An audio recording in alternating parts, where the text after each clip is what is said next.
A single bead of water traces a jagged path across the oval window, collecting smaller droplets until it grows heavy enough to slide out of view. Beyond the glass, the world is a painting of slate and silver, where low clouds embrace the dark green pines of the surrounding hills. The hum of the engines, a constant companion for hours, begins to descend in pitch, fading into a gentle, mechanical exhale.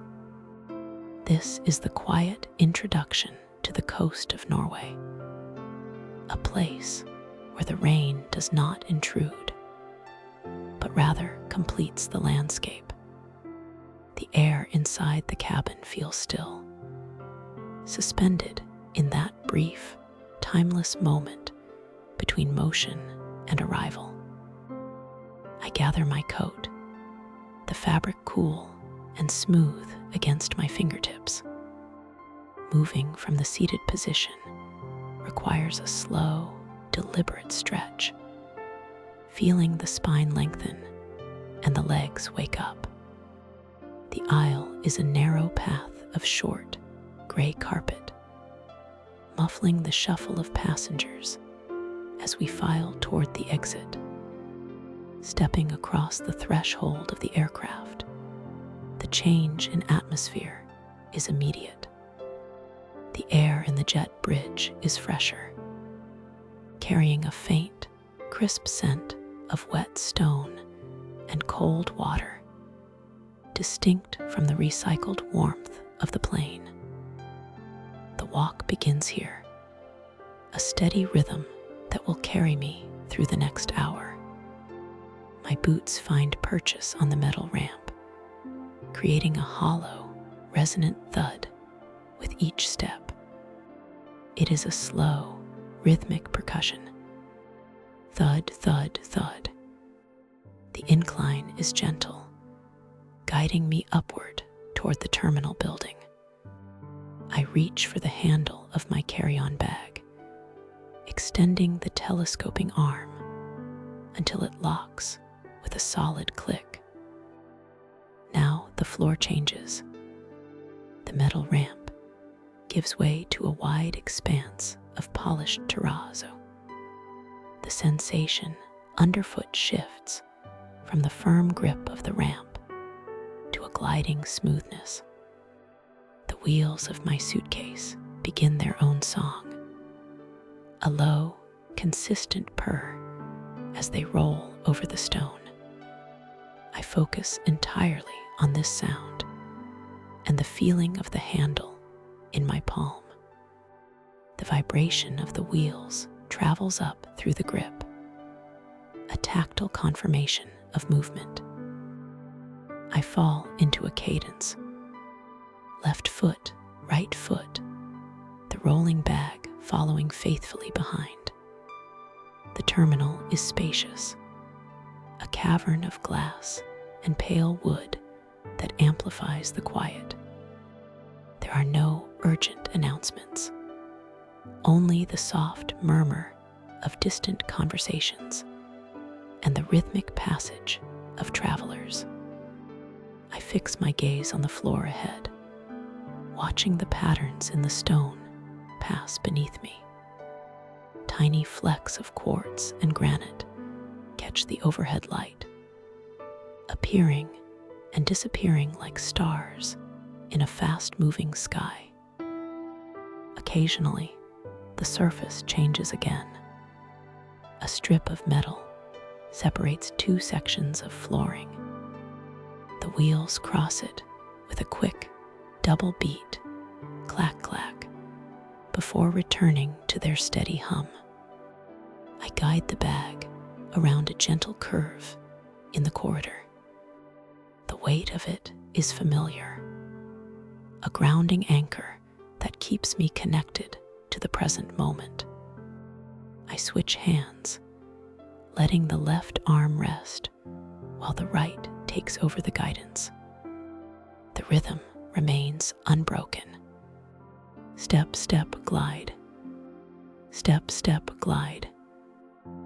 This is a space of transition, a long hallway designed for nothing but movement. There is no need to think about the destination yet, nor to remember the departure. There is only the walk. The ceiling creates a sense of shelter, high and arched, while the large windows to my right offer glimpses of the wet tarmac, shining like a mirror under the gray sky. I watch the reflection of the terminal lights ripple in the puddles outside. Approaching the baggage claim, the floor transitions once more, this time to a dense, tightly woven carpet. The sound of the wheels dampens instantly, turning from a hum to a hush. My footsteps become silent, absorbed by the fabric. The resistance increases slightly, requiring a gentle push to keep the momentum. It feels softer, slower, as if the building itself is inviting me to decelerate. I navigate through the quiet maze of the arrival hall, the lights dim and warm, casting long, soft shadows against the walls. Passing through the sliding glass doors, the true air of Bergen greets me. It is cool, oxygen-rich, and carries the unmistakable scent of the sea. The moisture in the air settles lightly on my skin, refreshing and clean. I do not linger at the curb, but move toward the waiting car, the door opening with a heavy, solid latch. The interior is a sanctuary of dry warmth. The leather seat accepts my weight, and the door closes, sealing out the dampness. The ride to the hotel is a blur of rain-streaked windows and passing street lamps that glow like amber orbs in the mist. The car moves smoothly, the tires hissing softly over the wet asphalt. I let the motion rock me, the city passing by in layers of granite and wood, indistinct and peaceful. Upon entering the room, the silence is profound. It is a small, cozy space, paneled in light birch that smells faintly of the forest. A wide window looks out over the harbor, but the rain has turned the view into an impressionist painting of blues and grays. I leave the suitcase by the door and walk to the bed. The duvet is thick and white, folded with precision. I pull back the corner, revealing the crisp, pale sheet underneath. Sitting on the edge, I untie my shoes, setting them aside one by one. The carpet here is plush, warm under my socks. I swing my legs up and settle into the mattress. It holds me firmly, the layers of bedding settling around me like a cloud. I lay my head back against the pillow. It is cool against my cheek. The only sound is the gentle, rhythmic tapping of the rain against the window pane. A natural lullaby that has been playing for centuries. My breathing slows, matching the steady pace of the rain. The ceiling above is a blank canvas, soft in the dim light. I let my eyes close, feeling the weight of the journey dissolve into the clean, white linens. The day is done, and the rain stands guard outside, washing the world into a quiet, heavy slumber. The sky over the harbor, is a heavy quilt of charcoal and slate pulled tight against the mountain peaks. It is not quite raining yet, but the air holds a dense, wet promise that tastes of salt and ancient timber. I turn my back to the open water and face the row of gabled fronts that lean against one another for support. The colors are muted today. The ochre, red, and white facades have drunk in the dampness, turning deeper and darker than they appear in postcards. My boots find the uneven wooden slats of the first alleyway. This is Bread's garden. The entrance is a narrow mouth, swallowing the gray daylight and replacing it with shadows that smell of tar. To enter is to step back into a time of heavy woolen cloaks and dried cod. The ground here is not stone, but wood. Thick, wide planks run the length of the passage, polished by centuries of footsteps, until the grain stands out like raised veins. I move deeper into the corridor. The buildings on either side rise up 3 stories, their upper levels jutting out to create a protective canopy. They lean inward, so close at the top that only a thin ribbon of the sky remains visible. It feels less like an alley and more like the interior of a great capsized ship. Midway down the passage, I pause to find the center point. It is not marked by a sign or a plaque, but by the sensation of balance. The walls here buckle slightly, warping under the weight of history. I shift my weight until the pressure of the looming walls feels equal on both sides. Here the air is still. The wind from the harbor cannot reach this deep. I place a hand against the rough siding of the left wall. The wood is cold and slick, with a thin film of moisture. It feels solid, yet the entire structure seems to hang in a delicate, suspended tension. Leaving the center of Bread's garden, I continue deeper into the wooden labyrinth. The sounds of the modern city, the ferry horns, the chatter of tourists, the rumble of engines begin to fade. They are replaced by a quieter, closer acoustic landscape. I let my pace slow until it matches the rhythm of the dripping eaves. One step follows another on the damp planks. The sound is a dull, hollow thud that does not echo, but sinks immediately into the timber. There is a hypnotic quality to the movement here. The visual field is dominated by vertical lines, vertical planks on the walls, vertical streams of water darkening the wood, vertical shadows stretching down from the overhanging galleries. My eyes trace the patterns in the pine.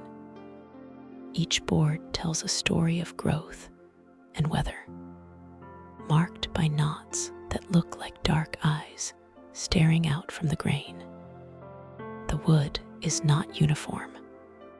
Some boards are smooth and gray, worn down to the hard heartwood. Others are rough and splintered, holding onto flecks of old paint. The path beneath my feet rises and falls gently, warping with the earth below. I do not need to look down to navigate. The rhythm of the planks guides me. There is nothing to do here but breathe. The air is cool and humid, filling the lungs with a clean, sharp clarity. It settles on the skin like a fine mist. My hands hang loose at my sides, brushing occasionally against the rough texture of a support beam. The passage twists slightly, revealing nothing but more wood, more shadow, and the soft gray light filtering down from above. Time seems to stretch out, measured not in minutes, but in the slow accumulation of moisture on the siding. I watch a single drop of water track its way down a groove in the wall. It moves slowly, hesitating at a rough patch, then merging with the dampness of the wood. Another drop follows, then another. The repetition is soothing, a visual mantra that clears the mind of any thought beyond the immediate sensation of presence. The alley widens as I drift into the courtyard of Svensgarden. The transition is subtle, a slight easing of the pressure from the walls. I am looking for the three-faced king. He waits on a corner post, a guardian carved from the very bones of the building. The wood here is dark, almost black with age and preservation. I approach the carving slowly. The figure is small, easily missed if one walks with purpose. But I am not walking with purpose. I lean in to observe the faces. They gaze in different directions, vigilant and silent. The carving is worn, the sharp edges softened by hundreds of years of rain and wind. I focus on the central face. The eyes are deep-set hollows, but the nose remains prominent.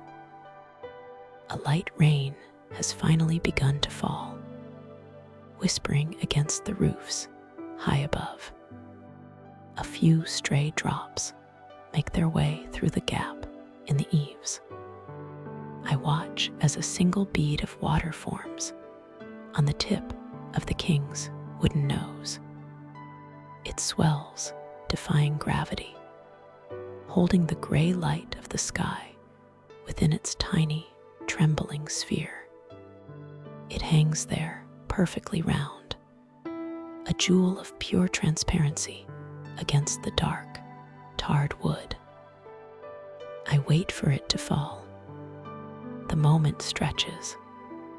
The tension in the water droplet mirrors the silence of the courtyard.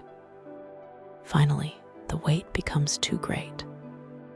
The drop releases, falling silently to the plank below, instantly absorbed by the thirsty timber. Another bead begins to form immediately, repeating the cycle.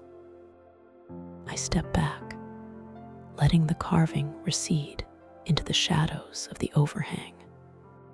The light is beginning to fail, the charcoal sky deepening to a bruised purple. The lamps along the wharf have not yet flickered on, leaving the alleys in a twilight that feels private and submerged.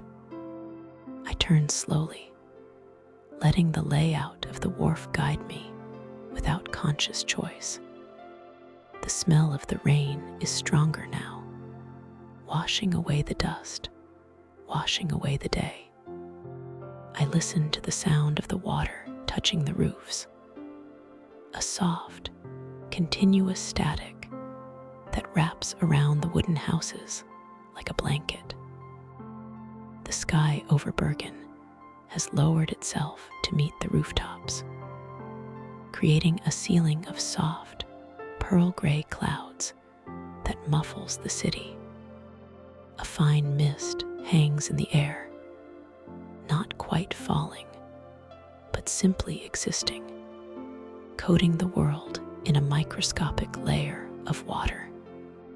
It is the kind of weather that turns the air visible, softening the edges of the Hasidic buildings until they look like a watercolor painting left out in the rain.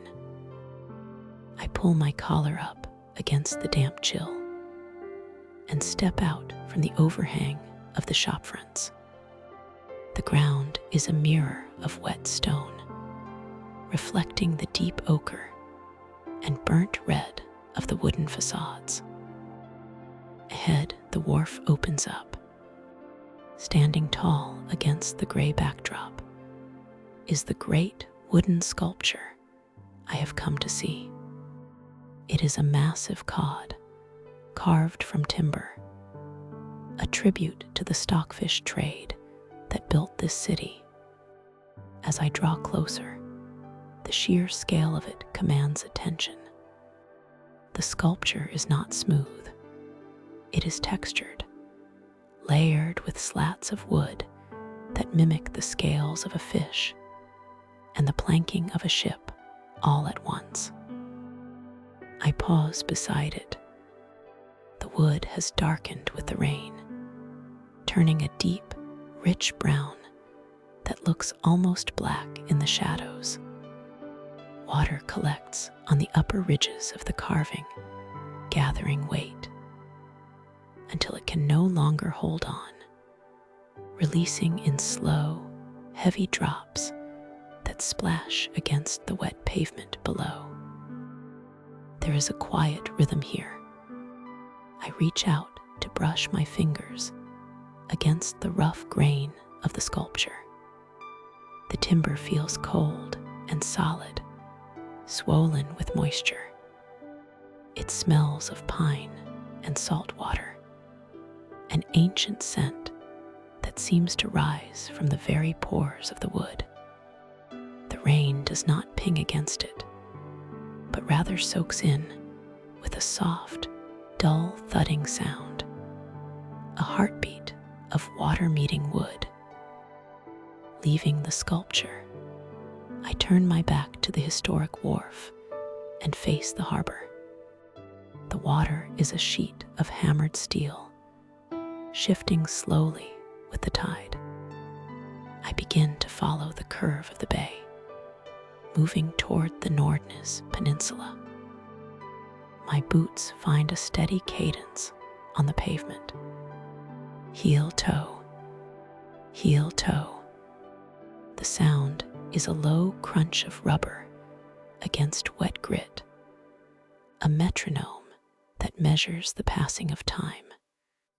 I settle into the motion, letting the rhythm of the walk take over. There is no need to rush, no destination that requires urgency.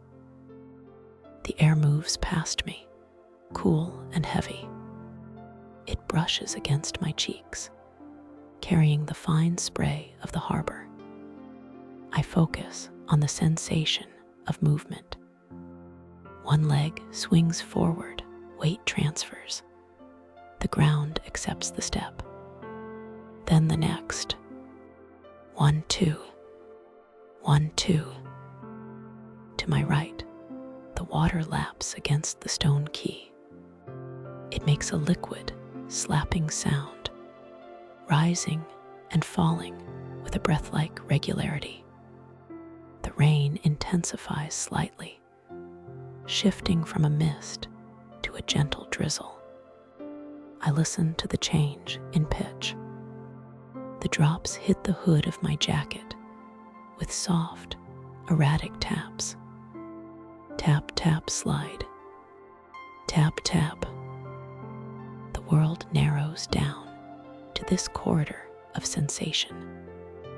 There is only the gray pavement stretching forward, the rhythmic swing of my arms, and the cooling sensation of damp air on my skin. I watch the rain disturb the surface of the harbor water. Thousands of tiny concentric circles appear and vanish in the span of a second. They They overlap, merging into a complex pattern of ripples that has no beginning and no end. I continue this way for a long time, simply breathing. Inhale the cold, damp air. Exhale the warmth. The repetition is a comfort. The visual landscape remains constant: gray water, gray stone, the blurred line of the horizon where the sea meets the sky. My mind quiets, lulled by the simplicity of putting one foot in front of the other. The weight of the day dissolves into the steady, uncomplicated action of walking through the rain. Gradually, the flat expanse of the harbor road gives way to the rising slopes of the peninsula. I turn inward, away from the water, and face the incline of a narrow street called Netter F. Gelsmoit. The character of the city changes here. The heavy timber of the wharf is replaced by rows of small, white wooden houses that climb the hill in uneven steps. The street is steep, paved with cobblestones that glisten like polished turtle shells. I lean forward slightly, engaging the muscles in my legs to begin the ascent. The alley is silent. The houses crowd close together, their eaves almost touching, creating a sheltered tunnel. Window boxes overflow with green leaves and pale flowers, drinking in the drizzle. I move slowly up the slope.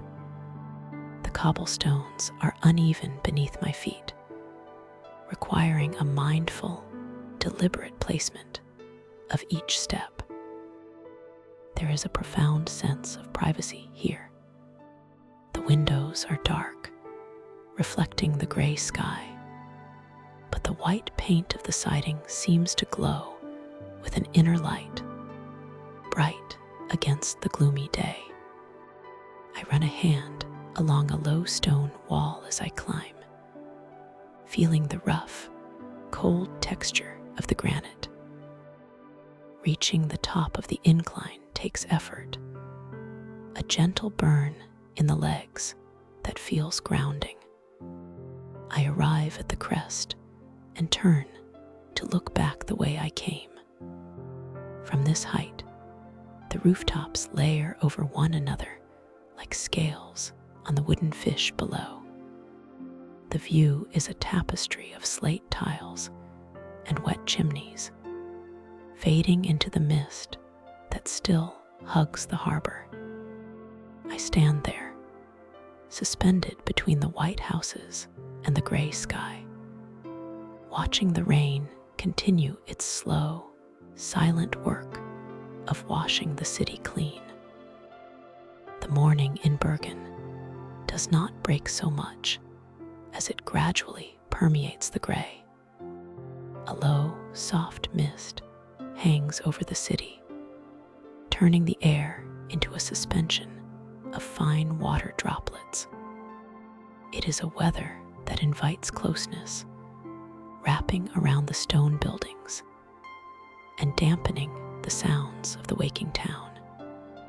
I pull the collar of my coat tighter, feeling the cool, damp wool against my neck, and step out into the quiet atmosphere. My path begins at the Domkirken. The cathedral stands formidable against the pale sky, its stone walls darkened by centuries of rain and salt. I move slowly around the perimeter of the structure. The masonry here is rough, a patchwork of restoration and ancient endurance. I tilt my head back, scanning the vertical expanse of the tower wall. I am looking for a specific scar in the architecture, a detail often missed by those who hurry past. There, high up on the stone face, I find it. The iron cannonball. It is a small, dark sphere, lodged deep into the masonry during the Battle of Bergen in 1665. It looks less like a weapon of war now, and more like a permanent beauty mark, a heavy iron seed fused with the rock. Rain streaks down the wall, darkening the stone around the rusty metal, making it stand out against the gray granite. I linger here for a long moment, simply observing the contrast between the unyielding iron and the weathered stone that holds it. Leaving the cathedral behind, I turn toward the slope that leads to the harbor. The city descends here, guiding all things toward the water. My boots find a steady, unhurried cadence on the wet paving stones. Step, pause, step. The rain increases its tempo slightly, drumming a gentle, consistent beat against the fabric of my jacket and the brim of my hat. I focus my gaze on the ground. The stones are slick and dark, shining like polished obsidian under the diffused light. Water gathers in the shallow depressions between them, forming tiny, temporary mirrors that reflect the overcast sky. It trickles in narrow, winding rivulets, seeking the lowest point, moving over the grout and around the worn edges of the cobbles. I follow gravity. The sounds of the city are muffled by the weather. There is only the distant, soft brush of tires on wet asphalt and the closer, intimate sound of falling water. I move past storefronts with dimmed lights and narrow alleyways that disappear into deep shadows. The air is cool and tastes of clean, cold stone. I do not hurry. The rhythm of walking takes over. Left foot, right foot. The slight unevenness of the ground requires a gentle attention, keeping my mind tethered to the present movement. A car passes slowly in the cross street, its wipers sweeping back and forth in a hypnotic arc. The sound fades quickly. Silence returns, filled only by the steady wash of the rain. I continue the descent. The air grows heavier with the scent of salt. The buildings on either side seem to funnel the breeze, cooling my face. I let my shoulders drop. I let my breathing align with the pace of my stride. There is no destination that requires rushing. There is only this street, this rain, and the steady movement of descending toward the sea. The repetition of movement becomes a lullaby for the mind, washing away active thought, leaving only the sensation of motion and the damp, fresh air. As the street levels out, the harbor of Bergen opens up before me. The horizon is lost in the mist, blurring the line where the gray water meets the gray sky. To my right, the Hanseatic wharf of Bergen stands in a crooked row. The rain has deepened the colors of the wooden slats. The ochre, the deep rustic red, and the white facades look saturated and rich, like oil paint on a wet canvas. I walk toward the Zashen building, the sturdy brick structure that anchors the end of the wharf. My eyes scan the edge of the boardwalk. I am looking for a specific vantage point. Near the corner, facing the open water, sits a heavy wooden bench painted a deep gloss green. It is empty, glistening with fresh raindrops. I brush the surface with my glove and settle onto the seat. The wood is solid and cool. From here, the view is framed by the dark water and the silent ships. Small fishing boats bob gently on the tide, their riggings clinking softly against metal masts. A sound like distant wind chimes.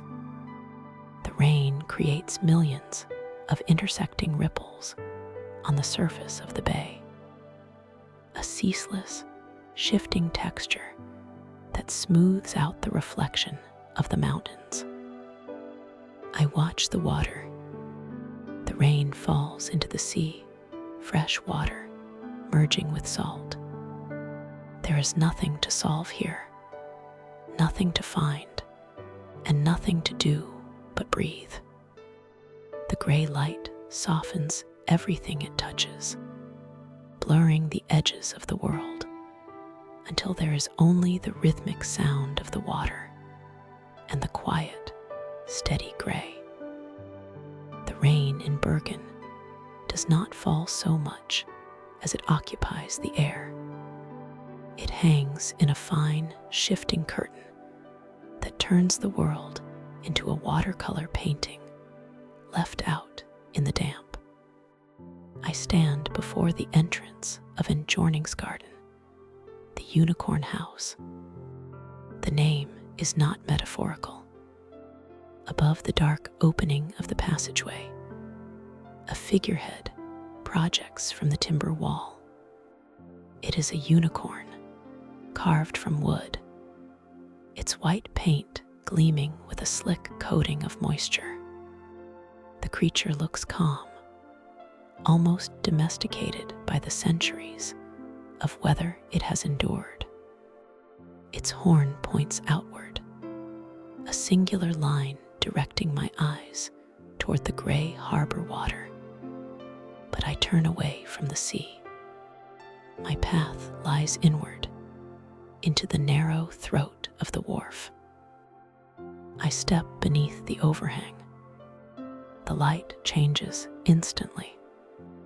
Here, the sky is a narrow ribbon far above, squeezed between the leaning walls of the tenement rows. The air is heavy with the scent of pine tar and ancient, saturated timber.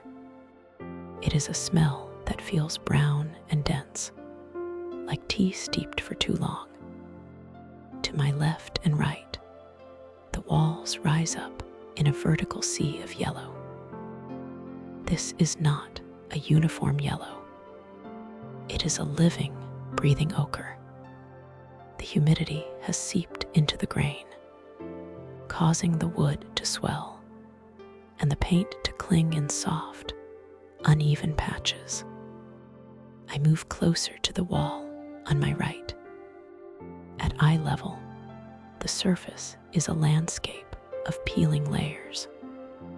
The top coat is a bright, mustard tone, confident and relatively new.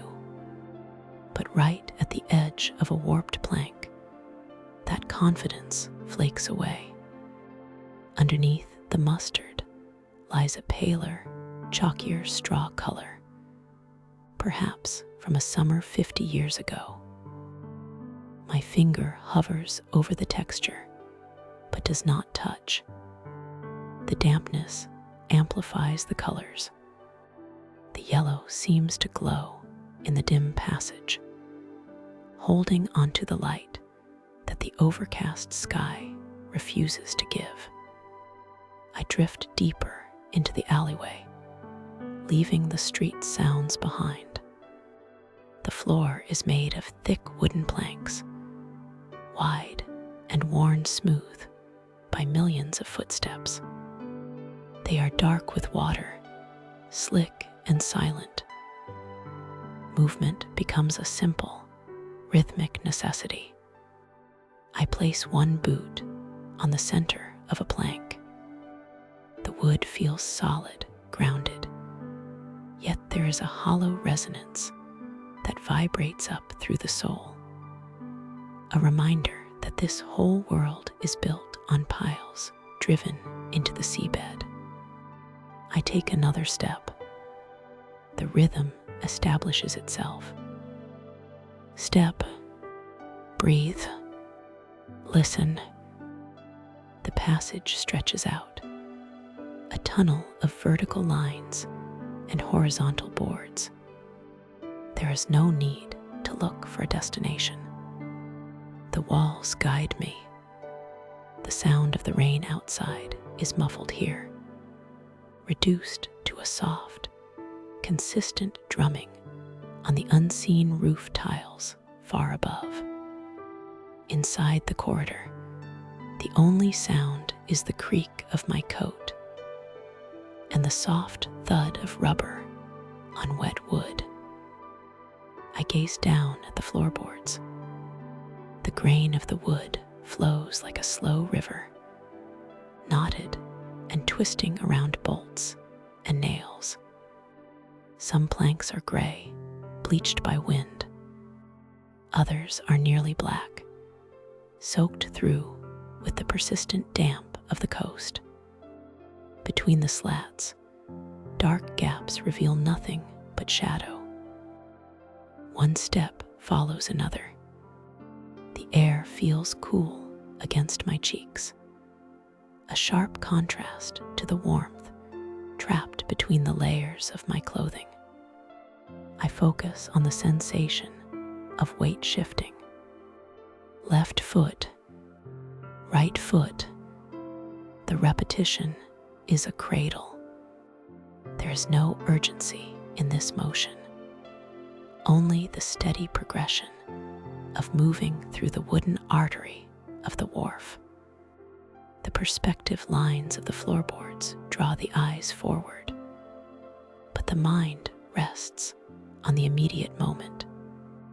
The damp timber smells sweet and earthy. A drop of water falls from the eaves above, landing on the sleeve of my jacket. It absorbs silently. I continue.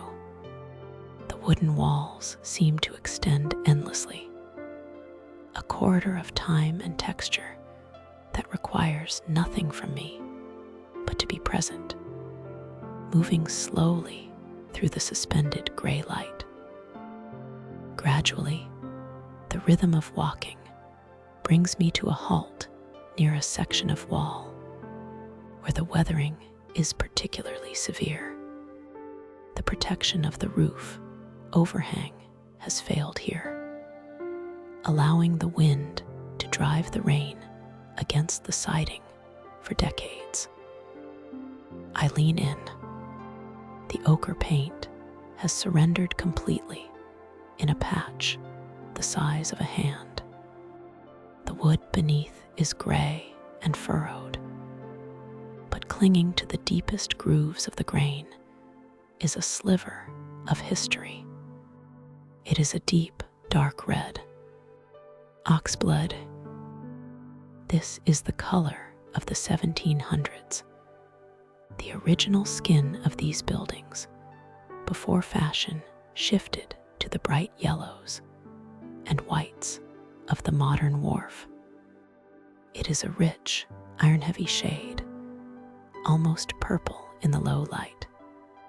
Seeing it feels like finding a secret kept by the house itself. The rain has washed away the modern mask to reveal the old face underneath. The red is not peeling. It has become part of the wood, stained into the fibers, indelible and stubborn. I stand before the wall, watching a single bead of water traverse the landscape of the timber. It rolls over the yellow flake, bridges the gap of gray wood, and settles for a moment on the strip of oxblood red. The water swells, heavy and clear, acting as a lens that magnifies the deep crimson beneath it. Then gravity claims it, and the drop slides down, vanishing into the darkness between the floorboards. The passage is quiet. The light is soft, filtered through layers of cloud and rain and history. I remain there, surrounded by the breathing walls, letting the damp air settle around me like a blanket.